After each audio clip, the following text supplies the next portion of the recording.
Last month alone, my team managed over 3 million on Meta ads across all of our client accounts. And after managing over 100 different e-commerce brands and testing thousands of ad creatives, I can tell you that 90% of what you're being told about Meta ads in 2025 is either outdated or just flat out wrong. We've scaled brands from 500k per month stuck at a ceiling to 1.4 million in just 90 days, from 90k in total revenue to over $2.7 million in total revenue. We've had single ad spend well over 6 figures whilst maintaining a profitable CPA and ROAS. So in this video, I'm breaking down the exact system we use, the creative data framework that's worked across every single one of our client accounts. No theory, no fluff, just what actually works when you're spending serious money on Meta. So pay attention because this will completely change how you approach creative on Meta. So in section 1, we have the real reason most brands plateau. Before I show you what works, you need to understand why most brands get stuck in the first place. We see the same pattern over and over. So brands hit around 100k per month in ad spend and they run into these 6 scaling challenges. Number 1, creative fatigue. You've got 1 or 2 hero ads taking all of the spend, and when they die, your entire ad account tanks. Number 2 is angle narrowness. So all of your current ads lean on the same pain point and solution. So you're not widening into new customer avatars or new promises or new personas. 3 is top of funnel weakness. Now this is probably the hardest one, the biggest challenge, and most of your ads focus on problem aware, solution aware customers. So really focusing on middle of funnel. You don't have enough content to really truly reach unaware audiences and expand your customer pool. 4 is a lack of creative diversity. So you're relying on one style of creative, maybe it's UGC or it's static ads, and that just limits your scale and efficiency because you're showing the same creative format over and over again to your audience. And 5 is no iteration system. So when an ad works, you don't have a clear process for building off it. You just keep making random new stuff and hoping that something hits. And 6 is operational drag. So your trackers aren't updated, your iteration process is unclear, you have multiple people making ads and they're all going in different directions, muddying up your pixel data and muddying up your learnings as a whole. Now the majority of brand owners think that the solution is just make more ads at this point, but that's quite literally is like throwing your money into a black hole. The brands that scale past 250k per month in ad spend, 300, 400, 500 plus,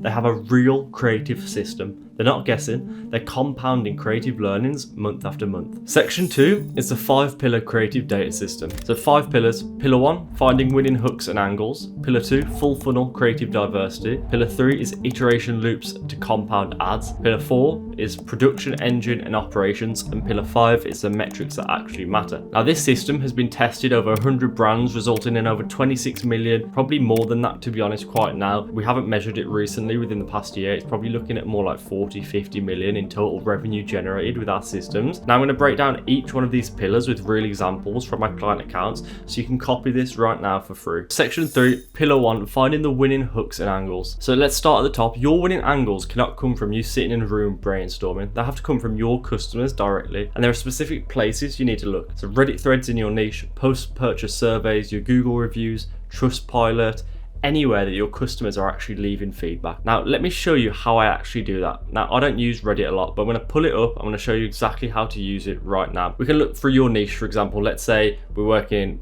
supplement brand, we're working in a coffee brand. You can simply just search things like coffee, and you can go into huge forums here. We go to Our Coffee. So Our Coffee is a huge community here where we can find so much about what people are talking about in the coffee industry. They can go much deeper than this. So this would be broad, but then you can go into kind of sub niches as well. So I'm going to be searching something like alternatives for coffee. So let's say we run a coffee alternative. Now you can see there's tons of different posts right here in different places. The one in productivity looks good, but really what I'm going to be doing is scrolling past recent posts, and I'll click on one, and you really want to pause on 2 or 3 that show emotional language. So making me very nauseous out of the blue. There are some days where I just need a kick, I don't know what to do, that coffee's not an option anymore. So you can see this is really good information to get on your customer. And really you just want to search about what your product actually solves. So you can do bloating with coffee again.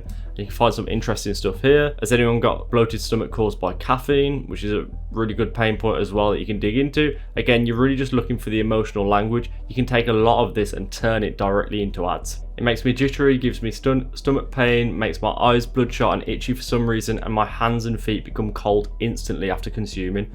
Like that's a really niche pain point that I've never even heard of. about going cold instantly. So that's something that you can start to use in your ads. It's going to appeal to that specific audience. But what you really want to find is the ones with the most upvotes, because obviously they're going to be the ones that are most common. So scroll through, take your time, and you'll see some with a lot of upvotes, and they're going to be the ones that are super valuable. Now, what I'd be doing during this process as well is open a Google Doc or Notion, wherever you do your work, and just paste the quotes in, and you can label them angle and then put a name for it, and then just literally copy and paste that specific quote in there. And you can start to build an angle bank, and after 30 minutes or so, you're going to have 10, 15 different angles that are very specific to your product and your customer. What you can also do as well, once you've collected all of these and you've got a bunch of different angles with the upvotes, put them on a document, get your post-purchase surveys and your reviews, and ask ChatGPT to compare them and figure out different ways that you can mix these two together. So all these different viral angles that you found on Reddit, and also mix them with your post-purchase surveys and reviews, you can have real good ideas of what you can actually go ahead and do right there for your ads. So really through this whole process on Reddit, you look for three main things: the exact language the customer uses, their emotional pain points, and objections that they have before buying. So don't make this up, mine it from your exact customers. Now, let me show you what happens when you turn this customer language into an actual ad. You can see this example right here. This is an ad that I found just on Magic Brief. We didn't make this, but you can see this one has just used Facebook entirely. So it's just took a screenshot of a Facebook comment. Now that might not even be real. They might have found that on Reddit, and they might have even got that from a review. They've probably put a fake name and a fake image, and they've just literally copied and pasted that in with an image of their product below, calling out the headline, making the headline bigger. So it says "Love in Mind for Adult Cystic Acne."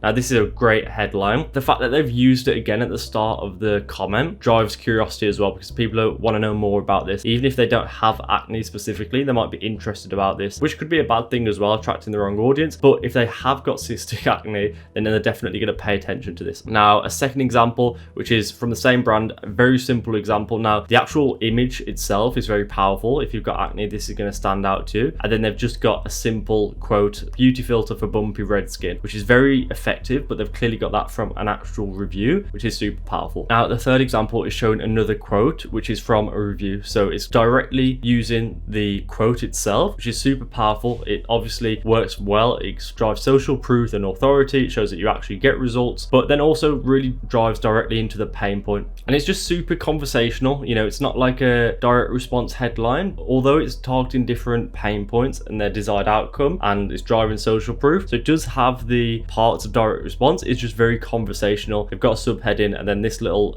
sticker as well, I think it is great, and the visuals are great as well. So I do like this static ad. I think it's super effective. And the thing is, these have done well because they aren't guessing what to say. They're just using their customers' language. And this is the foundation. You can also do this with post-purchase surveys, like I mentioned, customer reviews, anywhere that your customers are actually talking about their problems specifically. Just spend time mining this stuff and you'll have more angles than you know what to do with. Write them down because we're going to use them for the next pillar. Now, section 4, pillar 2, which is full funnel creative diversity. Now, once you actually have the angles, here's where most people screw up. They make one type of ad and then wonder why they can't scale. Now, I'm going to break it down for you right now. Now, by this point, you should know that there's three main parts of any funnel. So when it comes to meta ads, we're really focusing on three main parts. You can break it down further, but to begin with, to start seeing success, you just need to focus on three main parts. Now, if we break it down right here and actually make it look like a funnel, it makes everyone's life easier when we're breaking it down. So at the top, we have top of funnel, which is where we really want to educate. So we put an E there for educate. We have middle of funnel, which is really where you want to start to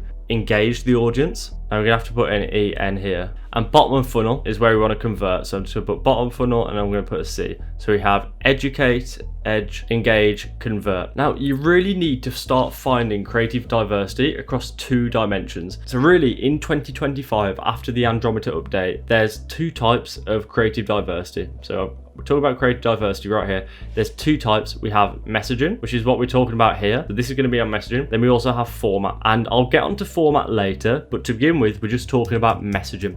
So this is the first type of creative diversity that you need to crack. At the top right here, we're talking about top of funnel. We can have things like demos, problem solution ads. We have storytelling, we have viral content, and that's really it. So you can have other things, but these are people who don't know they've got a problem yet. They don't know about your brand. You're really trying to call out new audiences. The reason that this is important, and check your frequency on Meta, by the way, you'll be able to tell what type of audience you're hitting by your frequency. If you've got a super high frequency, like 5, 6, 7, then you're basically just sending a lot of your ads to the same people over and over again. A lot of successful client accounts that we see between 2, 3, 4 max, really, just from my experience. Now, there's no right and wrong there. That's just from my experience, what I've seen most frequently in the best performing client ad accounts. So monitor that. If you do have a super high frequency, we saw a client that actually had a really high frequency in their ad account, started ripping VSLs for top of funnel. That really decreased the frequency. Basically, we're just driving traffic. This is all driving traffic. Obviously, everything is made to convert. We just want to get traffic through the funnel. So that's what this top of funnel is for, about getting new audiences into the funnel. In the middle, we can have things like us versus them. We can have, even testimonials, I think, could come under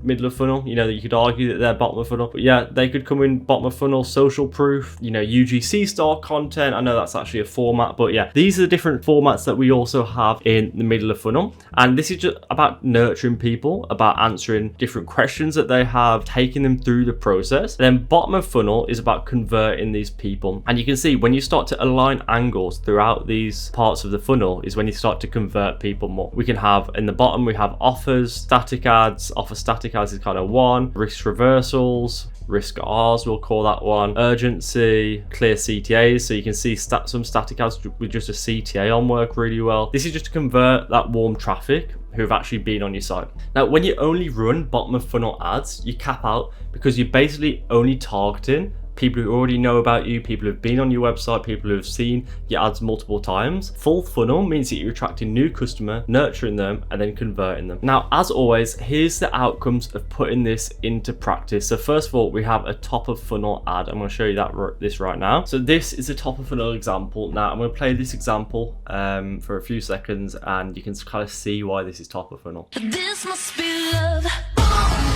Sound in my heart. Step 1. I'll isolate and dry the upper maxillary teeth using micro air pulses.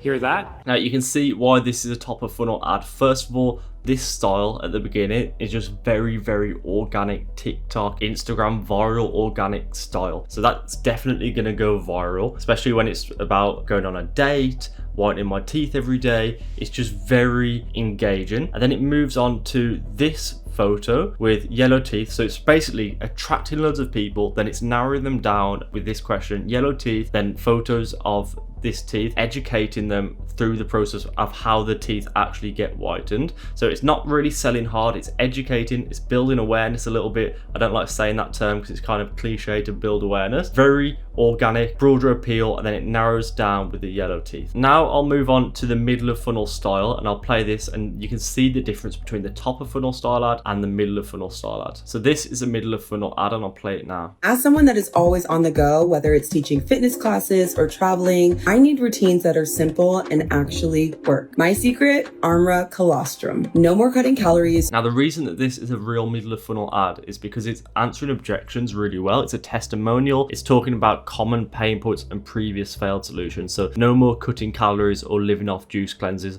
So this is a previous failed solution that everyone that wants to buy this product has done before, especially from this ad really. And the style is very UGC, so it's not super engaging, but it's still like content creator style that is gonna grab your attention. It's changing scenes very quickly, and it's from the perspective of one person, which is really well. And then it goes into actually promoting the product around 7 seconds in. My secret is this product, and then goes into the previous failed solutions again. So it's a classic middle of funnel ad, and I think that they do a real good job with the shot selection and the script as well. So finally, we have the bottom of funnel ad, which I'm going to open up now. We've got two examples for bottom of funnel. We've got a video, and then we've also got a static ad as well. So let's play the video first. So here's a bottom of funnel ad. I'm going to play this for you now, and it's very obvious why this one is bottom of funnel. This is everything I got for free with the Rise Starter Kit. Rise rotates their free gifts every month, and this month they did not. So this is obviously a bottom of funnel ad. They're showing what you get when you order the product. So the only people who are going to watch this are really people who are interested in Rise starter kit, there'll be a few stragglers who are just randomly interested, but realistically, people who are going to watch this after they're considering buying the starter kit, maybe they're already a customer and they want to upgrade to the starter kit, but they're going to run through, they do a little bit of education, basically saying what this is and what this actually is a part of and how you can get it. Then it starts breaking down the products as well. So it's a very bottom of funnel style ad. Now finally, it wouldn't be fair if we're talking about bottom of funnel and I don't show you a static ad. So right here we've got an example of a bottom of funnel style static. Now this is again from Rise Coffee. Bottom of funnel ads and statics just go hand in hand. Static ads are really good for bottom of funnel because you can get the offer across really quickly. This week only, free gifts plus shipping, breakdown of what you get, a risk reversal, then the offer, product photos. It's a really good bottom of funnel ad. Now a lot of client ad accounts that come to us aren't using statics. Now this is one of the lowest hanging fruits that you can do if you aren't running static ads. Just shove a ton of different offer statics into your ad account and you can see great success with this mopping up the traffic that you're already paying for. And the key point is that these three styles of ads work together. So someone will see the top of funnel ad, they'll engage with it. Meta will automatically retarget them with your middle of funnel and bottom of funnel stuff. So you're not manually setting up these campaigns to retarget, but Meta will see that specific individuals engage with the ad and then show it to more people like that based on what their patterns are. So if they see that they engage with your ad and they also follow these certain people and they act a certain way, then Meta will show it to more people like that. And that's how all of this works well. So when you align your angles throughout the funnel, you're going to see much more success. But you also need different formats. So now I'm going to run through the different formats that you need inside your ad account. The different formats reach different people and fight creative fatigue. So now I'm going to run you through the main formats that you need in your ad account. So there's a few different styles of ad creatives that you need in the ad account. When it comes to meta ads in 2025, we're going to run through them right now. So first of all, we have founder style ads. Now founder style ads are great for building trust, middle of funnel ads, driving authenticity. Everyone likes to see a face behind a brand. No one wants to just be a drop shipping brand or buying from a white label brand. They like to see who this ad is coming from. When you're spending tons on ads, it's definitely important to show where the ads are actually coming from. We also have podcast style ads, which are conversational, great for top of funnel, also middle of funnel. You can do them really, it depends on the messaging, but these creative styles obviously lend themselves to different parts of the funnel. UGC ads, which are, authentic, middle of funnel, social proof, work really well. And then we also have street interview ads, which are really good scroll stoppers, top of funnel, getting new people into the feed. You can also do these answering objections, answering questions with street interviews, spreading the word a little bit. Static ads are obviously really good with offers. You can do us first then with static ads, previous failed solutions. You can do the bottom of funnel. Static ads work really well with just a simple offer on. And we also do AI generated ads at the minute. Things like VO3, ARC ads and other tools like that can work really well for AI generated ads as well. Now, what's very important is once you've found a win angle, you found winning messaging style, it's important to scale that across winning formats. It's the easiest way to make winning ads. So once you make a static ad that performs well, make it as a UGC ad. When you find a UGC ad that performs well, make it as a podcast ad, and just have that flywheel going on consistently. And I'm going to show you some examples of that right here. So we've got 3 examples all from the same brand, and it's a winning angle across different formats. So we have UGC, and this one is a hidden static example. So I'm going to show you now.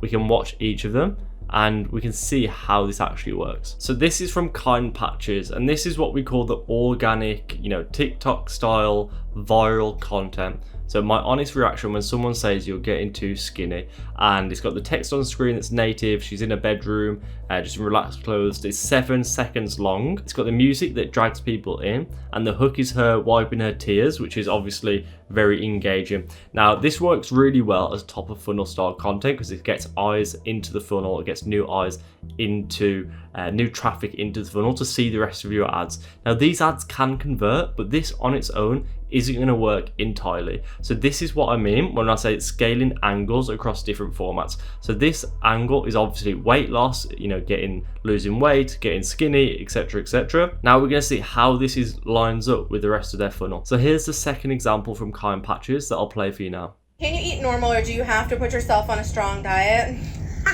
Nope, no diet. And this girl right here, I've never been good at any kind of diet. And when I tell you I've done everything under the sun, So again, we have, this is in the car, which is very authentic, looks organic. It's a little bit of a textured feel to the actual finish of the video. TikTok reply works really well, just states the question at the start of the video, then answers it. Again, this is around losing weight, that losing weight angle again, putting yourself on a diet, can you eat normal, answering those objections. So again, it's a weight loss angle again in a different style, in a different format. Now, you could also go ahead, turn this into a podcast, turn this into a street interview, turn this into whatever format you like. And I'll show you one more example of a static ad now. Now for the static ad, I can show you right here on screen. So again, this one's about weight loss, as you can imagine, as you can guess. So this one says, our weight loss patch works naturally to curb cravings, reduce appetite, and keep you feeling full for longer. Now, I didn't play the video for this full one, but you could literally play that video fully through and you'd see her literally say all of these exact things. Now, I didn't play this ad all the way through, this one on the left here, but it just mentions all of these similar things about works naturally, curbing cravings, reducing your appetite, keep you feeling full for longer, and it just aligns with this. So you can imagine that people see this ad and then they see the static and it just works very well together. So you can see it's the same message but just different formats, and this shows you how to avoid fatigue and actually expand your reach. You're not just making more ads, you're making strategic, diverse ads that work together. Now onto pillar 3, which is iteration loops. Most brands start from scratch every time they make new creative, which might be one of the dumbest things that I've ever seen. Now that's why we use a creative tracker. Now it's super simple. Every single ad gets logged here. You can scroll through columns. We have the ad name, we have the number of variations, angle, concept, creator, hook, and you can go on and on and on for this and add as much as you want. But awareness levels, this is really the most basic version. We also have editor, page in there. This is super powerful when it comes to making ads and spotting patterns in your ad creative, and this is really the bare minimum you need for tracking your creative. So you can have the format in here, for example UGC, studio, static, GIF, the type if it's net new, the status, in production, delivered, launched. Now when you see launch, you can start to add comments like it's a winner or if it's not a winner, what page you're running it to, whether it's brand or whitelisting page. If it's from a whitelisting page, you can actually add it in there. The editor that edited it as well. Now this is super powerful because you can begin to spot patterns. Now if you can start marking winners, get your media buyer to mark winners green, and it's very simple, just from a bird's eye view. You can come here, okay, this angle's working well, this concept working well. Wait, when we use this creator, we always find winners. Now this is a very easy way for you as a creative strategist, as running a creative team, to be able to spot winners. And you can get, much more nerdy with this. We have dashboards showing us winners and, other things like that. To begin with, this is an easy starting point to begin tracking your ads effectively. Without something like this in place, you're flying blind. With this, you know exactly what works and you can build on it. Now, if you want access to this, just go in the comments below, mediaengineer.com/ad tracker, and you can get free access to this tracker to go ahead and make a copy and use it. And the good thing is, once you actually spot a winner, you don't just let it ride, you compound it. I'll walk you through our iteration process just right now. That's what we do. We find winners, we spot patterns in our creative trackers, then we'll iterate on it. And I'll walk you through it right now. There's 3 main ways to iterate on an ad. Step 1, you can take a winning hook and you can put it on a previous winning ad. Super low hanging fruit. So if you have an ad that's doing well, take that hook, put it on a previous winning ad. Now, obviously make sure it aligns a little bit. It doesn't even have to, we've done this on completely different ads and it's ended up working as long as the, underlying angle is the same. Step 2, change the format, but keep the ad and the angle, the message the same. So turn UGC into a podcast ad, turn a video into a static ad. You're keeping the same core message, but just doing different delivery. And step 3 is make hook variations of your winner. So we always do 5 different hook variations in the same concept minimum. Now, people will be going, Andromeda, I can't believe it. We can't do 5 hook variations anymore. You've just got to make the hook variations more diverse. So go for a different awareness level, maybe a different pain point, maybe different visuals. Just make sure you're not just changing, one word or text overlay, for example. It's got to be a bigger difference now, for sure. So you don't just spam loads of variations, but we still do 5. We're still finding the most juice out of doing 5. Now, an example of this that it's still working live in ad accounts. This was an ad set that was launched just yesterday. It spent $100, 2.44 ROAS. And the reason I show you this is just because, you know, it was launched literally yesterday to show that this is still working live in ad accounts at the minute. It's what we're doing for all of our clients. You know, in some cases where we're doing less and some even a little bit more. Almost all of our clients are doing this exact same setup. You can see here this ad set. So it's one concept with 5 different hook variations, spent $100 at 2.44 ROAS, which is practically nothing, I know, but I just wanted to show you, since it was launched yesterday, the impact that this is still having live in the ad account right now. We're really testing which scroll stopper performs best, what hook performs best, then we scale into that with the learnings and splitting it up a little bit more across awareness levels, pain points, and visuals definitely helps to learn. Now we'll move on to pillar 4, which is the production engine. And if you're spending over 25-30k a month plus on ads and you're still doing all the ad creative yourself, I hate to break it to you, but you are the bottleneck at the minute. You need systems, not just more people as well. So when we onboard a client, we create SOPs for iterating winning ads. When an angle works twice, here's the exact checklist that we use. So we'll make it in at least 2 different formats. We'll test 5 hook variations and we'll apply the hook to our last 3 winners. So that's one example of what we do for a specific client. For you, it might work differently based on your B-roll content, how much raw footage you have,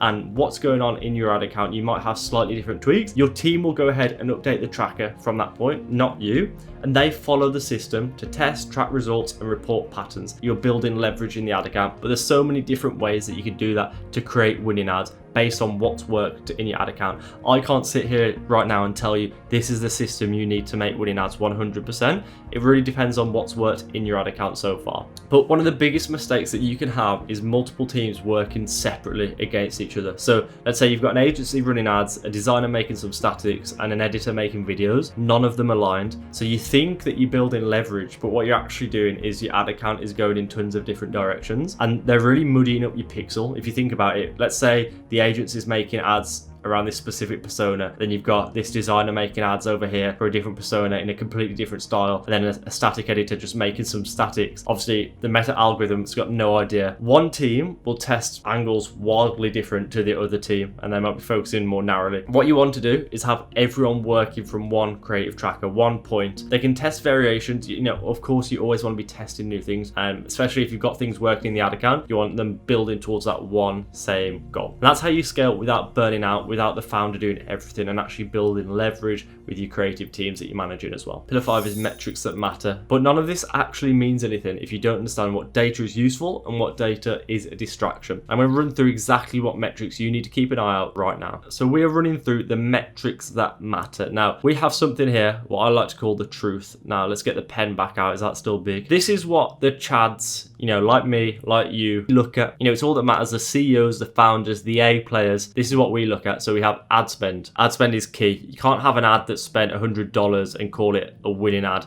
You can't have an ad that spent $50 and call it, even if it's got 100 ROAS. So ad spend is a key metric. Now, second one that we have, let's do these little stars. We have CPA, obviously. And then finally, we have ROAS. And let's do the little star here. So we have these 3 metrics. Now this is all that really truly matters. You can have the best CPA in the world, and you might have some media buyer come in and say, you know, we're getting actually 10% click-through rate on this ad. It's got 0.5 ROAS, so it doesn't actually truly matter. That's why we call this the truth, because it's all that truly matters. Higher ad spend, we want lower CPAs, and we want a higher ROAS. These metrics are unique to you, so I can't tell you what a good ad spend, CPA, and ROAS is. The same actually goes for CPA and ROAS, and that's what a lot of people don't understand that as well. Your ROAS target completely depends on the COGS, the shipping, the back end, the LTV, your business. So like, we can't tell you what a good ROAS is, which is, you know, some of you might be confused at me hearing this. But for example, I had a client come to me recently and he said, what's a good ROAS for a supplement brand? I was like, well, I can't tell you. You know, if you want me to just tell you, yeah, 2 ROAS is great. I actually had a client that was scaling at 1.6 ROAS, spending 7 figures a month. And a lot of people will go, well, I can't scale at 1.6 ROAS. That's ridiculous. They've actually just got better margins than you, so they can afford to do that. So their whole business is set up completely different to yours. They've got LTV subscriptions. You know, some of the biggest brands that you get ads off, for example, mushroom coffee brands like Rise, these huge brands, are scaling at like 0.6 ROAS. That's what a lot of people don't actually understand. Some of these 9-figure brands are scaling, losing money on first purchase. We have some clients at the minute that are spending 300k a month and we're getting honestly about 6 ROAS. We have some clients spending 50k a month, they're getting 9 ROAS in the gadget and technology industry where their AOV is £500. We've got a car in the car accessories niche that is getting around 6 to 7 ROAS, spending 30k a month. So it completely depends on your back end. Some of our clients have a target of 0.6, some have a target of 6 plus, genuinely. So it really depends on your back end. So that's something that you need to figure out. And the same goes with CPA. These are the truth. These 3 metrics right here. That doesn't mean that you just need to avoid every other metric in the ad account. So next we move on to funnel analysis. And this is still comes under the Chad category. Soft metrics, unfortunately, you can't come under the Chad category, you know, the absolute A players like me and you watching this video, but funnel analysis does still come under here. Now, let me tell you a little bit about this. I'm going to get the formula out, and I'm sorry if you guys have seen this before already, but it's still valuable nonetheless. So we have ROAS right here, and we have click-through rate. When people see your ad, do they click on how many people click on it? We have conversion rate, so how many people convert once they get on your landing page. And then we have finally OV, so how much do people spend when they get onto the landing page. So very simple, it's like it goes in order. So how many people click, how many people convert, how much do they spend? And then below we have CPM. Now it might be a little off with this 1,000. There might need to be a bracket somewhere around here, but the specifics don't matter. What matters is that you understand these 4 metrics make up your ROAS. ROAS might go up, ROAS might go down, and you might blame your ads. You might blame your media buyer. You might blame something's just happened in the world. What it actually is one of these 4 metrics changing. And if you can understand that, you can begin to get tabs on what's going on in the ad account and what actually might be the problem. Because it might just be that AOV's dropped because you've gone out of stock. CPMs might be gone up because you're just pushing AI ads. Conversion rate might be down because you made a little change to the website. Click-through rate might go down because you've been changing things on the ad account and you've been changing funnel structure, or you've been changing ads and stuff like that. Knowing what the true bottleneck is means that you can actually attack the true problem. So this is why it's a Chad metric, because it allows you at a glance to know what the problem is. So always recommend tracking this. You can see click-through rate, conversion rate, AOV. On the top half, these are obviously what you want to be increasing, and these AOV is something that you increase over time. Conversion rate, click-through rate, obviously in the ad account more so, with click-through rate and conversion rate and AOV is your landing page and how much people are paying. CPM is actually in the ad account, and that's what you want to be decreasing, which isn't always entirely in your control, but it definitely can be. Sometimes Zuckerberg might just completely screw you over. However, sometimes it can be that you're using all AI ads, you've got super high CPMs, you're using words that you shouldn't be using in ads, and you've got high CPMs. We also have soft metrics, and unfortunately they don't quite come under the Chad metrics, but you still do need to know them. So these are things like hook rate, so how effective is your hook? Hold rate. Now, a lot of people hate these soft metrics, but unfortunately, if you are a media buyer, it's definitely good to have knowledge of these. As a minimum, if you're making creatives, you've got to know them. You know, some things like shares, for example. I think we've covered most of them. There will be a few others. Frequency is definitely a good one to know, because if your frequency is going up, that means your ads are getting shown to the same people. I kind of mentioned it a little bit earlier. If your frequency is super high, then your messaging and your style of creative is very bottom of funnel. It's getting re-shown to people over and over again. There's a few other soft metrics, nothing too important, but these soft metrics are the ones that you see inside the ad account, and you want to be keeping aware of these so you can actually make changes based on the soft metrics that are working well. For example, if you find a winning ad and you notice that the hook rate is super high, frequency is a certain level, hold rate is a certain level, and then your losing ad has, you know, complete opposite metrics, you can begin to learn, okay, what it is about that creative that actually performed well. But the key point is track everything based on the truth. So you want to be tracking all of this. So actually using this inside the ad account, I'm going to show you a real example right here. So this is literally from the last 14 days. You can see a client of ours has spent 33k, 1.76 ROAS. So can you believe their break even in this example is 1.3? Their target is around 1.7. So we're above target right now. They're really just trying to scale as much as they can at 1.7. Some of you guys watching this might have a target ROAS of 2.5. That's completely fine. That just means you can't scale at a level these guys can scale at. That's the media buyer's job. That's not our job as a creative. That's the media buyer's job to make sure that you can scale at a ROAS that is affordable. Realistically, if this guy's ROAS was 2.5, we could hit it, but just be spending less. We'd need obviously more better improved creative in there. Looking at their ad account right now, you can start to see what is the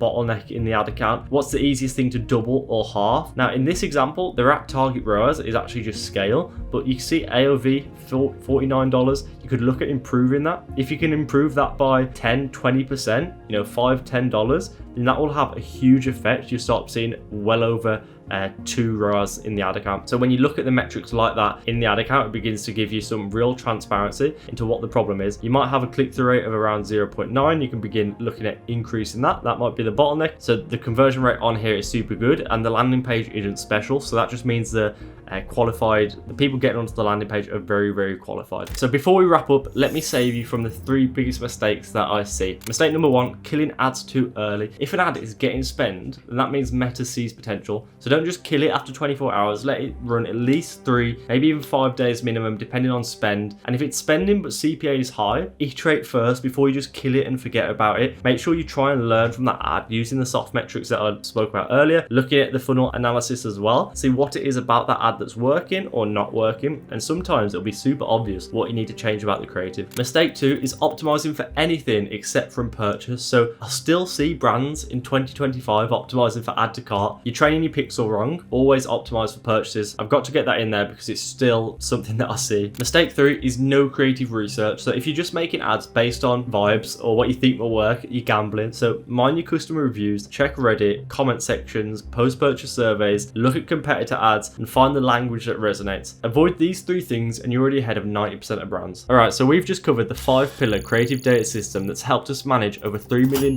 per month in Meta ad spend. This is how we've scaled brands from 6 figures to 7 figures per month in spend, how we've had single ads spend over 6 figures profitably, and how we keep ads in the ad account running for over 12 months sometimes. You can take everything that I just taught you and implement it yourself. All the information is there, but if you want my team to do this for you, to find your winning messaging, scale it with proven formats, and manage the whole creative process A to Z, I've opened up a few slots for a custom creative planning call. We'll audit your ad account, map out exactly which angles to test next, and show you how we'd scale your brand with creative diversity. There's a link in the description that you can click if you'd like your ad strategy dialed. And if this video was helpful, make sure you subscribe because I break down real ad accounts, winning ads, and case studies every single week. I'll see you in the next one.